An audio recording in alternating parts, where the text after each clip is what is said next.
കുംഭൽഗഡ് കോട്ട. ചൈനയിലെ വൻമതിലിനുശേഷം ലോകത്തിലെ രണ്ടാമത്തെ വലിയ മതിൽ കോട്ട എന്ന നിലയിൽ ചരിത്രത്തിൽ വ്യക്തിമുദ്ര പതിപ്പിച്ച കോട്ടയേതെന്നും അതെവിടെയെന്നും അറിയാമോ? ഉത്തരം കുംഭൽഗഡ് കോട്ടയെന്നാണ്. ചരിത്രത്തിൽ തലയെടുപ്പോടെ നിൽക്കുന്ന ഈ മഹത്തായ കോട്ട സ്ഥിതി ചെയ്യുന്നത് രാജസ്ഥാനിലാണ്. ഇന്ത്യയുടെ വൻമതിൽ എന്ന വിളിപ്പേരുകൂടിയുണ്ട് കുംഭൽഗഡ് കോട്ടയ്ക്ക്. ഉദയ്പൂരിൽ നിന്ന് 84 കിലോമീറ്റർ വടക്ക് മരുഭൂമിയിൽ സ്ഥിതി ചെയ്യുന്ന കുംഭൽഗഡ് ചിറ്റോർഗഡിന് ശേഷം ഏറ്റവും പ്രധാനപ്പെട്ട രണ്ടാമത്തെ കോട്ടയാണ്. ആരവല്ലി പർവ്വതനിരകളിൽ പരന്നുകിടക്കുന്ന ഈ കോട്ട AD 15-ാം നൂറ്റാണ്ടിൽ റാണ കുംഭ നിർമ്മിച്ചതാണ്. ഭൂപ്രകൃതിയുടെ അഭേദ്യമായ സൗന്ദര്യവും ഉറച്ച നിലനിൽപ്പും കോട്ടയ്ക്ക് അജയ്യതയുടെ മാനം നൽകുന്നു. 3600 അടി ഉയരവും 38 കിലോമീറ്റർ നീളവുമുള്ള ഈ കോട്ട ഉദയ്പൂർ പ്രദേശത്തെ ചുറ്റിപ്പറ്റിയാണ് പണിതിരിക്കുന്നത്.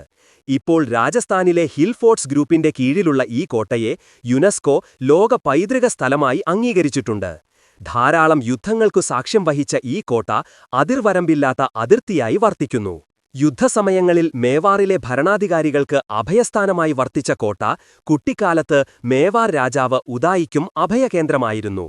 മേവാറിന്റെ ഇതിഹാസ രാജാവായ മഹാറാണ പ്രതാപിന്റെ ജന്മസ്ഥലമായതിനാൽ ഇവിടത്തെ ജനങ്ങൾക്ക് കോട്ടയോട് വികാരനിർഭരമായ അടുപ്പമുണ്ട്. 19-ാം നൂറ്റാണ്ടിൽ മഹാറാണ ഫത്തേ സിംഗ് കോട്ട പുതുക്കി പണിതിരുന്നു.